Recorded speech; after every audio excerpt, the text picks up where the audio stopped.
Hey, good morning, and interrupted by the rooster. Hello everybody, and happy Friday morning. And I hope you guys have been just having a great week and are excited to get into the weekend. And today is Fun Fact Friday. So I'm gonna turn this camera around and we'll go ahead and quickly get into a short little fun fact that I want to talk about this week. All right, so as you can see, I've got some cinder blocks here. This is an edge of a raised bed. I planted some pentas, some marigolds, and some zinnias. The zinnias aren't looking too great right now, but planted those all along the cinder blocks. And that is because I'm basically using them as a border and for some companion planting. And that's what we're gonna talk about in our fun fact today is companion planting and what does that mean. So probably, as you could guess just from the name, companion planting is when you are growing a variety of plants for a very specific reason intermixed with each other, okay? So they're companions trying to achieve a certain goal.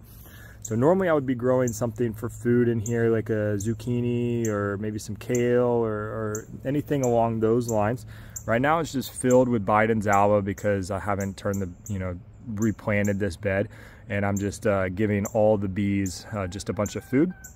But when this does have something in it, let's say it's kale, for example, and if you've ever grown kale, you know that is susceptible to certain gardening pests such as aphids. And so companion planting, the goals would be to try and not only support the harvest and the health of the intended plant, but also to protect it from garden pests or just, give it support, or kind of like in the Three Sisters style planting. The companion plants all should be trying to benefit the intended plant, which in this case would have been the kale. So I've got the pentas around here and the zinnias around here to bring in pollinators, which isn't super important for something like kale, but if zucchini or something that needs to be cross-pollinated, you definitely want those pollinators here. So that's one of the reasons why I plant those around this border. And then the marigolds are known to help repel certain pests, such as aphids or any other soft-bodied insect. And the way that the marigold does that is by throwing off because it's very fragrant. So marigold works, and so does basil. So I've got basil also on my raised bed's edge. And what you're doing is you're trying to trick the sense of smell of those gardening pests. And that is believed to be one of the main ways that the garden pests are finding their intended hosts.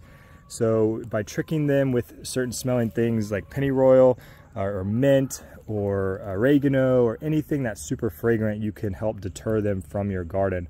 And that's basically the principles of companion planting. Bring in the pollinators, give a plant support if it needs it, like growing beans up the corn, which is like the Three Sisters, and also growing things that are going to help keep gardening pests away while bringing in lots of beneficial insects and predators and the such. So hope you guys enjoyed this video, and I hope you guys will consider doing companion planting in the future in your gardens. I have benefited so well from it that I will never go back. I'll always recommend it, and it's just been a huge difference in the success and the production of our foodscape here. So happy Friday again. Have a good weekend, guys, and happy Fun Fact Friday.